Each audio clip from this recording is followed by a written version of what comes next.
हम लोगों से वादा किया था कि वो 5 साल में 5 लाख नौकरियां देंगे। और उनके कुछ बड़े नेता जैसे श्रीमती प्रियंका वाड्रा जी, जब उनकी सोलन में रैली हुई थी तो उन्होंने उसमें भी हम लोगों से वादा किया था कि पहली कैबिनेट में हम आपको 1 लाख रोजगार देंगे। लेकिन आज कांग्रेस पार्टी को सत्ता में आकर लगभग 2 साल होने वाले हैं और जो उन्होंने हम लोगों से वादे किए थे वो एक भी पूरा होता हुआ नहीं दिख रहा। हम उनकी आपको बाइट भी सुनाना चाहते हैं जो प्रियंका गांधी जी ने सोलन की रैली में कहा था।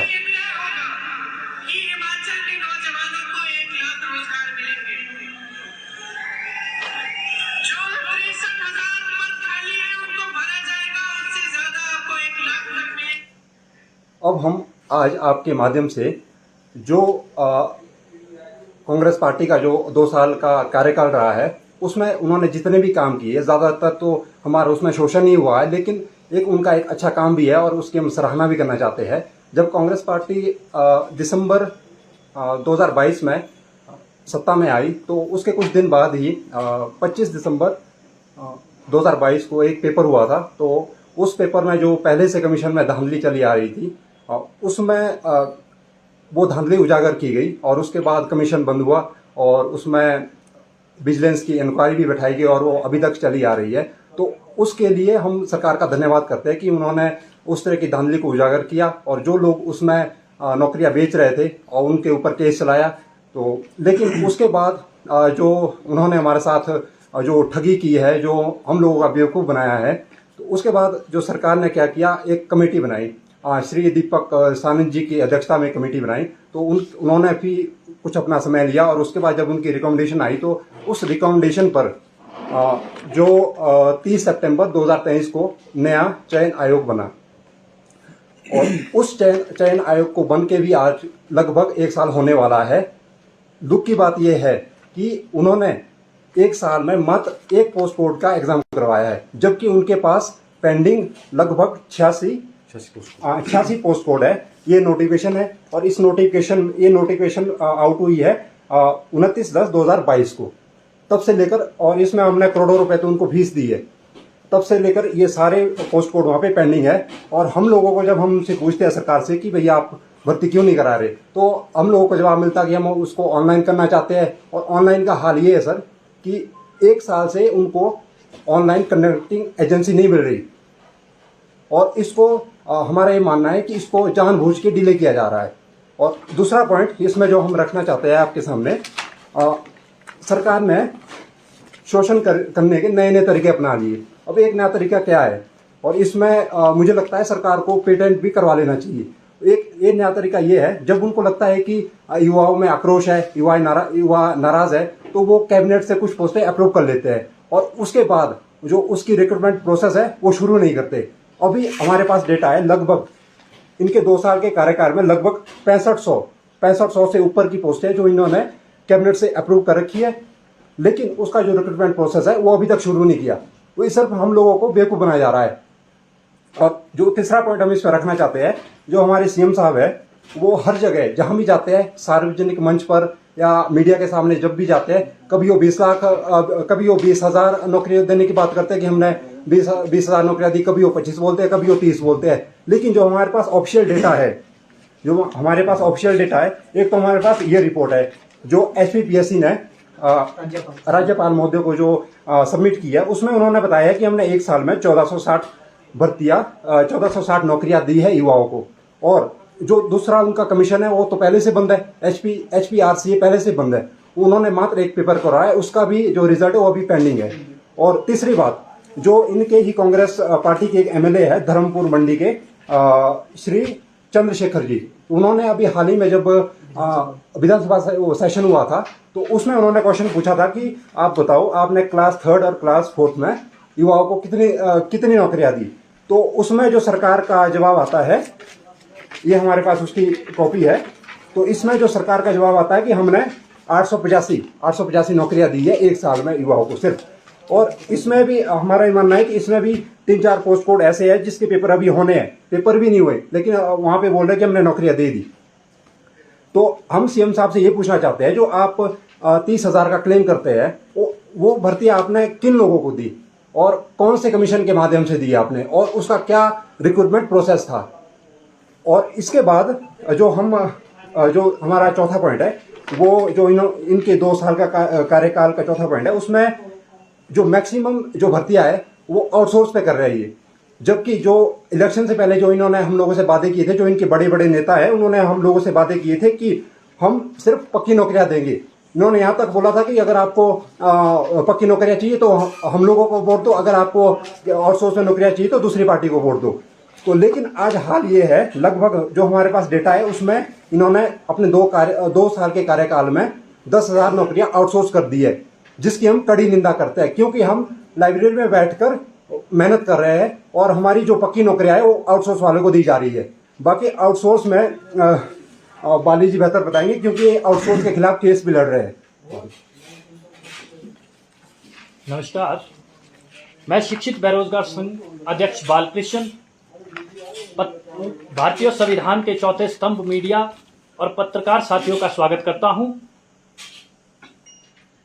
सबसे पहले मैं आपका ध्यान आकर्षण करना चाहूंगा कि लोकसभा के 2022 में इलेक्शन हुए, उसमें एक 10 गारंटियां कांग्रेस सरकार के द्वारा लाई गई थी, जिसमें से एक मुख्य गारंटी है 1 लाख नौकरी देना।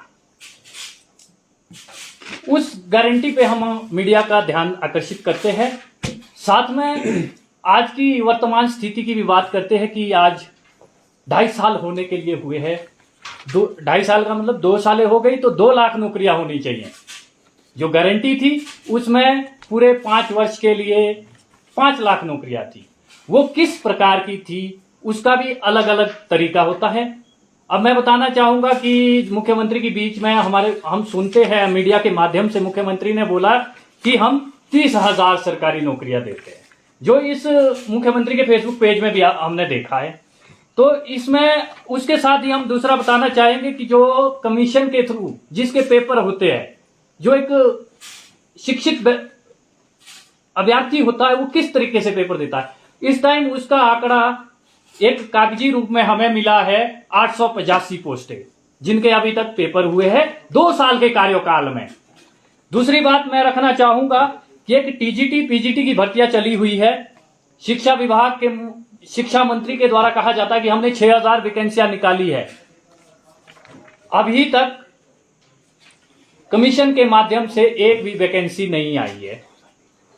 2 साल का आंकड़ा मैं बता रहा हूं, जो हमारे पास आंकड़ा आया है। साथ में मैं बताना चाहूंगा जेओ लाइब्रेरी फिलहाल तो अभी माननीय हाई कोर्ट में लंबित है, परंतु हमारे द्वारा जो आंकड़ा प्राप्त किया गया आरटीआई के माध्यम से, उसमें 774 पोस्टें खाली है जेओ लाइब्रेरी, जिसमें सरकार की मंशा नहीं है भर्ती करवाने की। साथ में मैं बताना चाहूंगा कि जो एपीआरओ है उसका भी हमने आंकड़ा ले आया है। असिस्टेंट पब्लिक रिलेशन शायद मीडिया बंधुओं से संबंधित होता है ये, इसकी भी पोस्टें कई सालों से खाली है। ये भी सरकार की मंशा नहीं है इनको भरने के लिए। साथ में अब मैं बात करता हूं आउटसोर्स की। मेरे द्वारा 2020 में माननीय हाई कोर्ट में याचिका दायर की गई थी, जिसका मुख्य कारण ये रहा कि मेरे द्वारा जो आईटी और क्लर्क का फॉर्म 2020 में भरा गया और मैंने 2400 फीस रुपया यूनिवर्सिटी को दिया और यूनिवर्सिटी ने 258 पोस्टें एडवर्टाइज की। उसके बाद यूनिवर्सिटी के जो वाइस चांसलर रहते हैं वो जाति जाति सरकार में 300 बंदे आउटसोर्स में बैठा देते हैं। उसके बाद फिलहाल तो अभी ये मामला माननीय उच्च न्यायालयों में पेंडिंग पड़ा है। बाकी उसके बाद 300 व्यक्ति विश्वविद्यालयों में रखे जाते हैं, जो गलत तरीके से, जो विश्वविद्यालय की ईसी की कमेटी होती है, फाइनेंस की कमेटी होती है, उसकी विदाउट अप्रूवल से रखा जाता है। हाल ही में ईसी की मीटिंग होती है, ईसी की मीटिंग में बोला जाता है कि इनको हम निकाल देंगे। बाद में जो बाद में एफसी के लिए मैटर जाता है तो उसमें इन्होंने बोला कि इनको युक्तिकरण किया जाए। ये विश्वविद्यालयों का मामला है, जिसमें कुछ ऑर्डर माननीय हाई कोर्ट के द्वारा भी आए हैं। उसमें हाई कोर्ट ने इस पे संज्ञान लिया। उसमें माननीय हाई कोर्ट ने कहा कि जो विश्वविद्यालयों द्वारा फीस ली गई थी वो आम बच्चों से बहुत ज्यादा ली गई थी और साथ में इतने सालों से भर्ती नहीं की गई थी। उसका हल्फनामा उच्च न्यायालयों में विश्वविद्यालयों ने दे दिया है। साथ में उसका भी मेरे पास कुछ रिकॉर्ड था जो मैं आप लोगों के सामने दिखाना चाहूंगा कि विश्वविद्यालयों में किस तरीके के घोटाले चले हैं।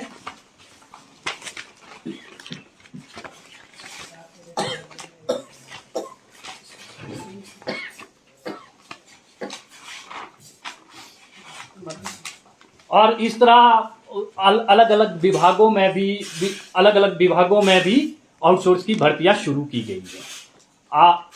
हिमाचल प्रदेश इलेक्ट्रॉनिक्स एक कंपनी खोली गई है, उसके मद्देनजर में उन्होंने जो कंपनियां रखी है उसमें 8 से 10 कंपनियां जिनको उन्होंने टेंडर देने हैं। हाल ही में ये आउटसोर्स का मामला बहुत गरमाया है, पर अभी तक आम लोगों को इसकी जानकारी नहीं है कि भर्ती कैसे हो रही है। ये बैकडोर भर्ती है, ये पूरा प्रदेश जानता है, परंतु ये जो सरकार के द्वारा अपने चहेतों को नौकरियां दी जा रही है, ये बहुत बड़ा एक घोटाला माना जाएगा। क्योंकि अगर सरकार की मंशा रोजगार देना है तो कर्मचारी चयन आयोग जो आपने बनाया है उसको खोल दीजिए। उस पे आप कुंडी लगा के बैठे हैं 2 साल होने के लिए, पर अभी तक भर्तियों का कोई पता नहीं है। तो एचपीआर और नौणी यूनिवर्सिटी की भी मैं बात करता हूं। नौणी यूनिवर्सिटी में विज्ञापित हुई थी पोस्टें 2022 में, तो वहां पे सरकार जैसे ही आती है वो होल्ड कर देती है और विड्रॉल कर दी, बल्कि वहां पे एडमिट कार्ड बच्चों के जारी हो गए और उन्होंने भर्ती रोक दी। 2 साल से भर्तियां रुकी हुई है। इस तरह मैं मीडिया का ध्यान आकर्षण करना चाहूंगा कि और विश्वविद्यालयों की भर्ती पे दोबारा लाना चाहूंगा मैं। वहां पे 258 पोस्टें 2022 में एडवर्टाइज होती है, वेरियस कैटेगरी की होती है और कुछ असिस्टेंट प्रोफेसर की भी होती है। वो भर्तियां अभी तक नहीं है, परंतु विश्वविद्यालयों द्वारा हमारे से जो फीस ली गई थी उसका आंकड़ा माननीय हाई कोर्ट में प्रस्तुत किया गया हल्फनामे में। उसमें 3.74 करोड़ रुपया हमारे से फीस ली गई थी और इतना पैसा लेके विश्वविद्यालय बोलता है कि हम बीच में जो कार्रवाई हाई कोर्ट की होती है उसमें बोलता है कि हमारे पास पीजी के एग्जाम होते हैं। उसमें हम मीडिया के माध्यम से बताना चाहेंगे कि एक सचिव का पेपर हुआ था, उसको विश्वविद्यालयों ने कर दिया और अपना विश्वविद्यालयों का पेपर जो विभागीय पेपर है वो करने का इच्छुक नहीं है। साथ में टीजीटी की पोस्टें आप देख रहे हैं। अब शिक्षा विभाग की ओर नजर डालते हैं। समाचार पत्र में हमने देखा है कि शिक्षा विभाग में शीघ्र भरे जाएंगे 16,000 खाली पद। 16,000 पद ये समाचार पत्र में रह रहे हैं। हम मानते हैं सरकार ने बैच वाइज भर्तियां निकाली है। बैच वाइज भर्ती के साथ नियम ये बोलता है कि कमीशन भी करना है। हिमाचल प्रदेश के मुख्यमंत्री से हमारा आग्रह है कि अगर आपके द्वारा एचपीआर सीए को सुचारू रूप से नहीं चलाया जाता है तो पब्लिक सर्विस कमीशन के लिए भर्ती दी जाए। वहां पे पब्लिक सर्विस कमीशन की अभी भर्तियां समाप्त हो चुकी है, अभी 2 भर्तियां बची हुई है, फिलहाल वो फ्री हो चुके हैं। और हाल ही में चेयरमैन का भी गठन किया है राज्य चयन आयोग जो हमीरपुर में है। पहले कर्मचारी चयन आयोग होता था, नाम परिवर्तन कर दिया है उसका, और वो ढांचा भी वही है और सिस्टम भी वही है, सिर्फ सरकार अलग है। पिछली हम धन्यवाद करते हैं पूर्व मुख्यमंत्री का, भले ही घोटाले किए पर रोजगारों की कमी नहीं रखी। इन्होंने तो रोजगार ही बंद कर दिया। ऐसी भर्तियां मुख्यमंत्री ने रोजगार बंद कर दिया और अपने फेसबुक माध्यम से अवगत करवाते हैं कि हमने रोजगार देना है। तो मैं मीडिया के माध्यम से मीडिया बंधुओं से भी कहना चाहूंगा कि जिस तरह आज की समय में चला है, विश्वसनीयता में थोड़ी सी कमी आ रही है, क्योंकि हिमाचल प्रदेश में सरकार द्वारा अपने मैनिफेस्टो ले आए जाते हैं और तरह तरह की न्यूजें लगाई जाती है, परंतु बेरोजगारों को कोई नहीं पूछ रहा। आज बेरोजगारों की मजबूरी है कि हमें प्रेस क्लब में प्रेस कॉन्फ्रेंस करनी पड़ी। और ये हमारा आंकड़ा लगभग 8 लाख के आसपास बेरोजगार है अभी हिमाचल में, जो ये ऑफिशियल और जो एम्प्लॉयमेंट एक्सचेंज का आंकड़ा है। और हमारा ये मानना है कि ये लोग यहाँ से भी ऊपर होंगे, क्योंकि सब लोग वहाँ पे रजिस्टर नहीं करते हैं। अब इसके बाद हमारी कुछ डिमांड है जो हम आपके माध्यम से सरकार को बताना चाहते हैं। तो ये लगभग 8 डिमांड है जो हमने सरकार को लिखी है। तो हम इसको एक एक करके पढ़ेंगे।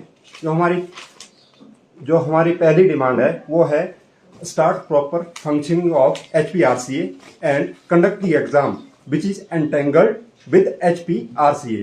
तो हमारा पहला मानना ये है कि आप जो कमीशन है जो आपने राज्य चयन आयोग बनाया है हमीरपुर में, उसको प्रॉपर उसमें फंक्शनिंग में लाओ। और वहां पे जो हमने पहले भी बोला है कि जो 86 पोस्ट कोड है और उसमें लगभग 1150 के आसपास उसमें पोस्टें है, वो उनको आप पहले भरो, क्योंकि वो सारी कुछ तो उसमें 2021 की है, जैसे JOIT 965 जिसमें वो धांधली भी हुई थी और वो एग्जाम अभी तक नहीं हुआ और वो पोस्ट कोड उनके पास ही है, वो 2021 का है वो। तो आप वो पेपर करवाए पहले। और उसके बाद एक हमारा और भी एक ऑब्जेक्शन है, जो एक दीपक सानंद कमेटी बनी थी, तो इन्होंने जो रिकमेंडेशन दी है वो एक उन्होंने कहा है कि आप इसको ऑनलाइन एग्जाम कराओ, और जिसकी वजह से जो हमारे एग्जाम है वो डिले हो रहा है। कि सर उसमें हमारा ऑब्जेक्शन ये है जो ऑनलाइन एग्जाम है, क्योंकि यहाँ पे लगभग जो हमने आपको आंकड़ा दिया 8 लाख लोग बेरोजगार है, तो जब भी मास लेवल की भर्ती होगी तो उसमें हमारा जो मानना है उसमें लगभग 3-4 लाख लोग एग्जाम देंगे और वो फॉर्म भरेंगे। तो हमारे मानना है कि जो राज्य सरकार के पास इतना ऐसा इंफ्रास्ट्रक्चर नहीं है जो वो ऑनलाइन एग्जाम करा सके, तो इस वजह से और इसको डिले किया जा रहा है। और दूसरी बात जो मैंने पहले भी कही थी कि 1 साल से वो कंडक्टिंग जो ऑनलाइन कंडक्टिंग एजेंसी है उसको ढूंढ रहे हैं, उनको 1 साल से वो मिल ही नहीं रही। और उसमें फीस का भी है सर, क्योंकि अगर आप ऑनलाइन कराएंगे तो उसमें फीस बहुत ज्यादा होगी बच्चों की। और अभी हाल ही में मैं आपको एक एग्जांपल देता हूं, एक पेपर हुआ था HP स्टेट कोऑपरेटिव क्लर्क का एग्जाम हुआ था शायद, तो उसमें जो हमारे कुछ मित्र थे तो उनको आउट ऑफ स्टेट जाना पड़ा था, कईयों को चंडीगढ़, मोहाली, अंबाला, इवन मेरा एक दोस्त था उसको उन्होंने दिल्ली भेजा था, वहां पे पेपर हो रहे थे। अब यहाँ पहले ही बेरोजगार लोग हैं, अब यहाँ से दिल्ली कहाँ जा सकते पेपर देने। तो हमारा ये इसमें ऑब्जेक्शन है। दीपक सानंद कमेटी की जो रिकमेंडेशन है, आप इसको ऑफलाइन कराइए, ये सारे जैसे पहले भी होते थे उस तरह से आप ऑफलाइन एग्जाम कराइए। अब HPPSC भी तो कराता है ऑफलाइन एग्जाम, उसमें धंधा क्यों नहीं होती? और दूसरे स्टेट में भी तो करवाते हैं लोग, और UPSC भी तो करवाता है, SSC भी करवाता है ऑफलाइन एग्जाम। आप एग्जाम ऑफलाइन कराइए और इस तरह से इसको डिले मत करो। और हमारी जो दूसरी डिमांड है सरकार से वो है fill up the all post which is approved by cabinet. जितने भी कैबिनेट से अप्रूव्ड है, जो हमने आपको पहले आंकड़ा भी दिया 6500 के आसपास है, इवन इससे भी ऊपर होगी, वो आप प्रायोरिटी के साथ भरो। मैं आपको कुछ पोस्ट कोड बताना चाहता हूँ जो उन्होंने वहां से अप्रूव की है। जैसे नोटिफिकेशन है, ये नायब तहसीलदार है, 19 पोस्टें इन्होंने अप्रूव की है कैबिनेट से, और अभी तक इसका कोई अता पता नहीं है इसका ये कर क्या रहे हैं। और दूसरा एक पटवारी है, उसकी नोटिफिकेशन है, उसमें 874 पोस्टें है, उसका भी कोई पता नहीं है ये। और उसमें 1200 पोस्टें पुलिस कांस्टेबल है, और इसमें JE की भी कुछ पोस्टें हैं, और इसमें फॉरेस्ट गार्ड की भी कुछ पोस्टें हैं। और हाल ही में इन्होंने 50 पोस्ट उसकी भी वहां पे अप्रूव की है सचिवालय क्लर्क की। तो इस तरह की बहुत सारी है, TGT है इसमें, और PGT है, JBT है। तो इस तरह की जो पोस्टें हैं जो इन्होंने कैबिनेट से अप्रूव कर रही थी, लेकिन अभी तक इसको रिक्रूटमेंट प्रोसेस में नहीं लाया। तो हमारी सरकार से रिक्वेस्ट है कि आप इसको जल्दी से रिक्रूटमेंट प्रोसेस में लाए। जो हमारा तीसरा है, जो तीसरा पॉइंट है वो है fill up the all vacant post which is vacant in various department, government department. और जो ये आंकड़ा है सर, ये लगभग 60,000 के आसपास है। हमारी सरकार में अभी तक 60,000 के आसपास पद खाली पड़े हैं, आप इनको भी भरिए।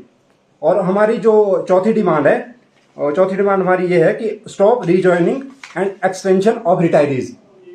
यहाँ पे अब जो हमको दिखा भी रहे बार बार 8 लाख लोग बेरोजगार है, बावजूद उसके हमारी सरकार रिटायरी और जो इनको एक्सटेंशन दे रही है या इनको रीजॉइनिंग दे रही है।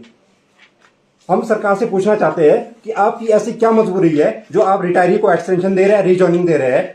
क्या जो काम उन्होंने सीखा है, वो जो 8 लाख लोग बेरोजगार है, क्या वो नहीं सीख सकते?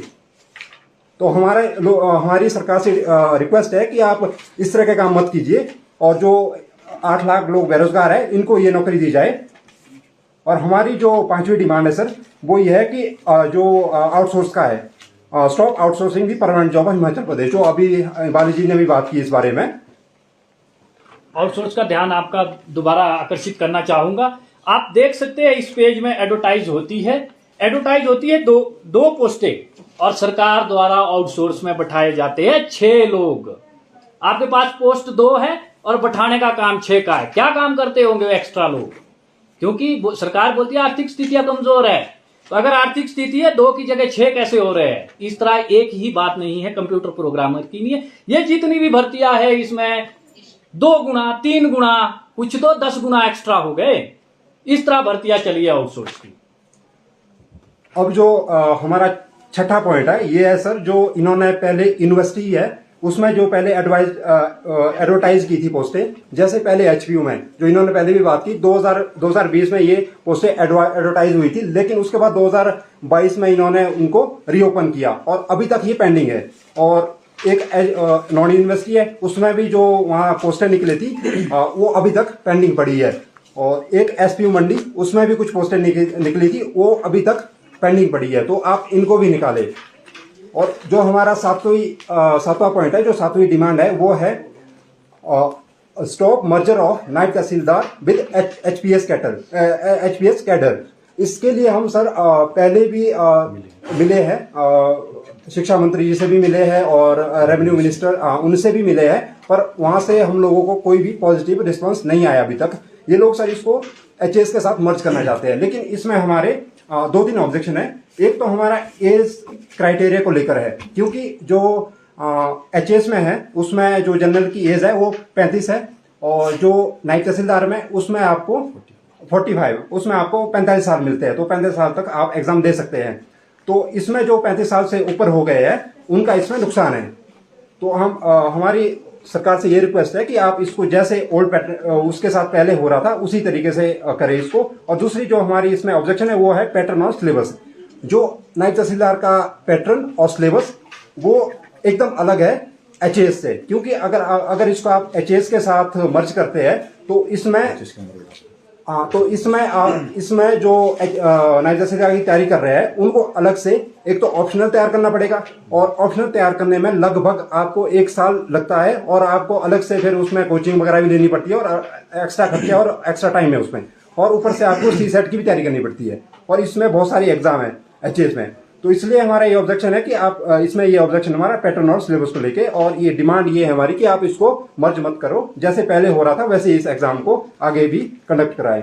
और जो हमारी 8वीं डिमांड है वो है सर, जैसे आजकल यहाँ पे भी इतने सारे जो चीटिंग के नए नए मॉड्यूल तैयार हो रहे हैं हिमाचल में भी, तो हम चाहते हैं कि एक स्ट्रॉन्ग एंटी कॉपिंग लॉ बने, यहाँ पे नकल विरोधी कानून बने। तो इसके लिए हमने इसमें एक एग्जांपल उत्तराखंड का भी डाला है। जैसे उत्तराखंड में उन्होंने एक कानून बनाया है, उसमें उन्होंने जो पेनल्टी है वो लगभग 10 करोड़ के आसपास रखी है। तो हम भी चाहते हैं कि हमारी स्टेट में भी इस तरह का कानून हो, और इन्होंने 10 crore penalty plus imprisonment of 10 year. तो हम चाहते हैं कि हमारे स्टेट में भी इस तरह का कानून हो, ताकि इस तरह के लोग इस कानून से डरे। और या अगर आप अलग से कानून नहीं बना सकते तो जो सेंटर में अभी हाल ही में कानून बना है उसमें भी इसी तरह के कुछ प्रावधान है, शायद उसमें 3 साल इम्प्रिजमेंट है और 5 लाख उसमें आपका पेनल्टी है और फाइन है, तो आप उसको भी अडॉप्ट कर सकते हैं। तो हमारी सरकार से रिक्वेस्ट है कि आप इस तरह का कानून हमारी स्टेट में बनाएं। सर ये हमारी 8 डिमांड है सरकार से आपके माध्यम से। आपने जो यूनिवर्सिटी वाला जिक्र किया ना, ये जिसमें लगभग 4 करोड़ फीस वसूली गई, ये एडवर्टाइज कब हुई थी, कौन कौन सी कैटेगरी की, और हाई कोर्ट में क्या उसमें कोई डायरेक्शन दी है, और क्या हुआ क्या इसमें जो पोस्टें थी 200 सर पहले 258 पोस्टें हैं, और 2020 में फिर दोबारा री एडवर्टाइज 2022 में, और हाई कोर्ट में हमने याचिका दायर की है। हाई कोर्ट ने जवाबदेही इनके लिए हल्फनामा मांगा, एफिडेविट मांगा।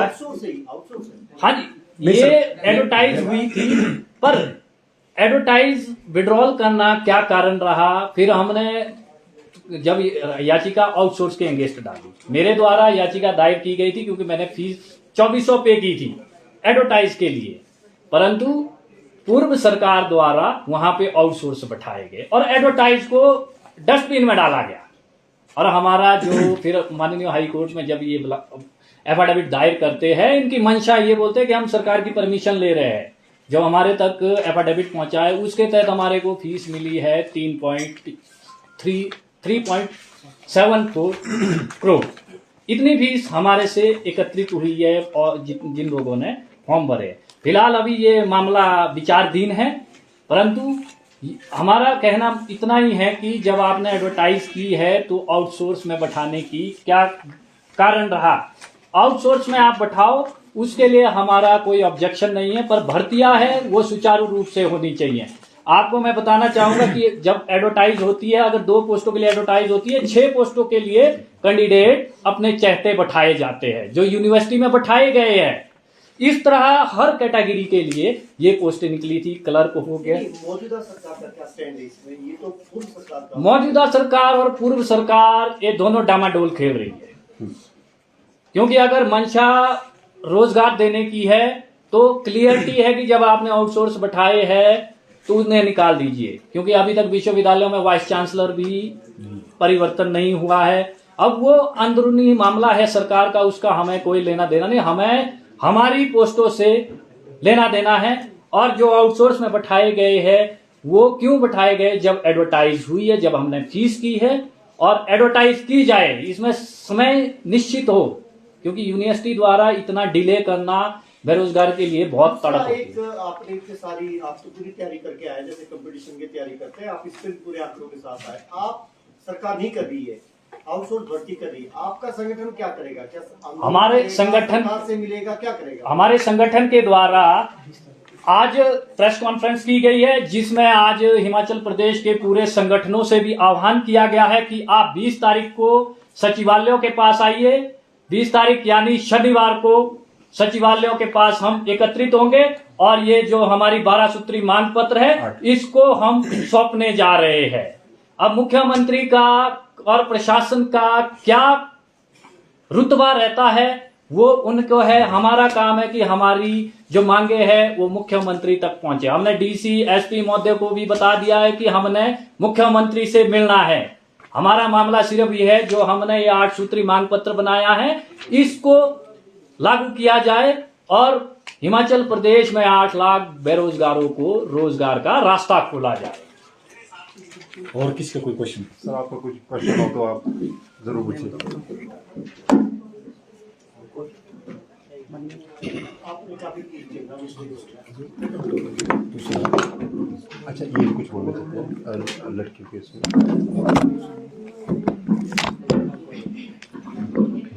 आप बोलिए। वैसे तो मेरे साथियों ने सारे आंकड़े आपके सामने रख दिए हैं, लेकिन एक छात्रा, एक युवा छात्रा होने के नाते मैं भी आपके सामने फील करना चाहती हूँ कि एक यंग एस्पिरेंट होकर जो मैं पढ़ाई कर रही हूँ, स्टडीज जो कर रही हूँ, कैसा फील होता है जब आपके एग्जाम्स डिले होते हैं, आप तैयारी करते हो लेकिन आपको उसका फल नहीं मिलता है, जबकि आप इक्वली पोटेंशियल हो, लेकिन आपसे लेस पोटेंशियल जो लोग हैं उनको वो सीट मिल जाती है। It is very painful.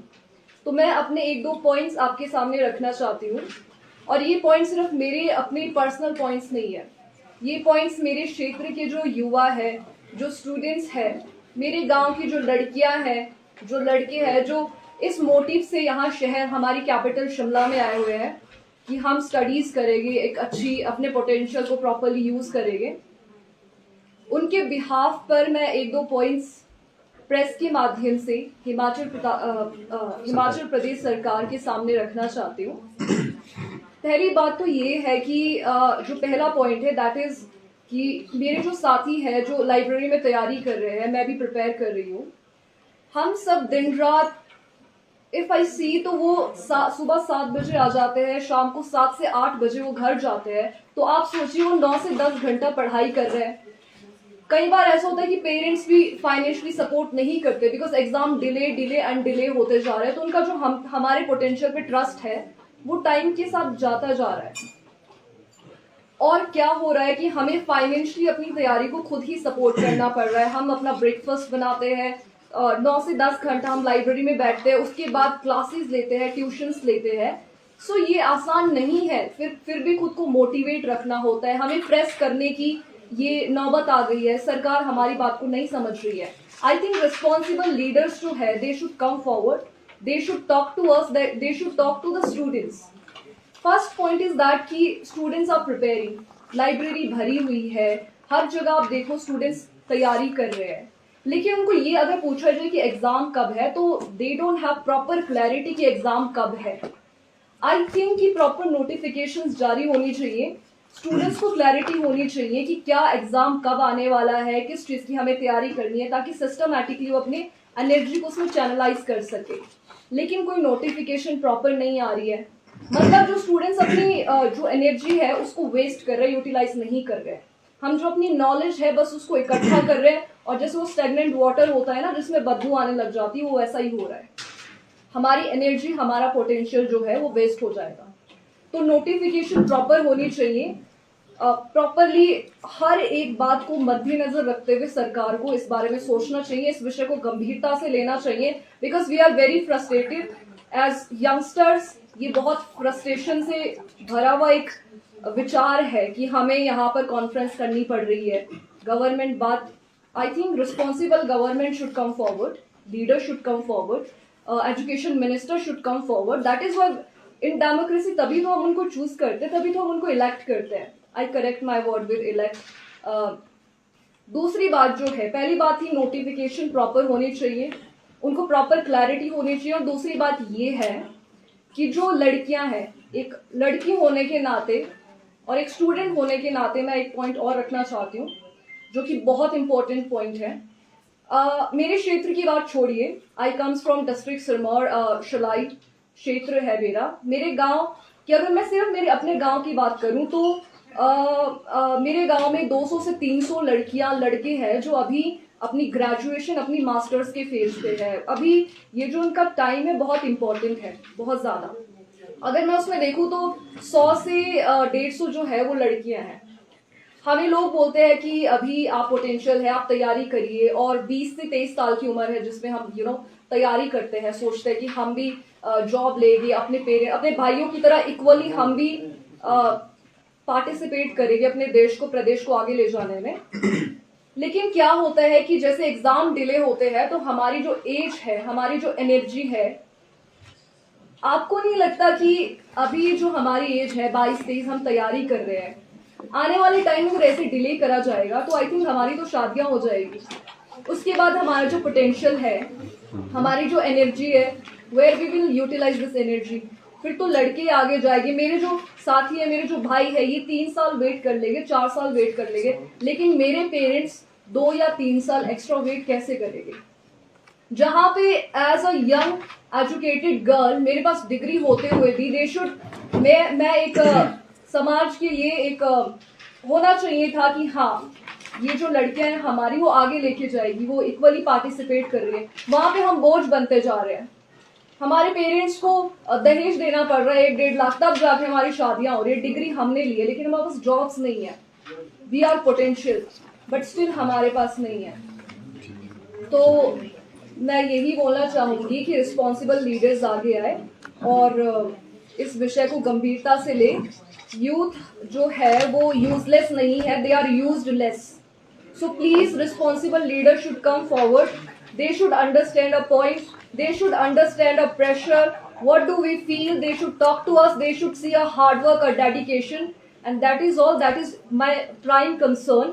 Please आप इस चीज़ को गंभीरता से लीजिए और इस तरह की नौबत ना आए कि हमें अपनी आवाज़ और ऊंची करनी पड़े। आई होप कि गवर्नमेंट जो है वो रिस्पॉन्सिबिलिटी दिखाएगी। Thank you.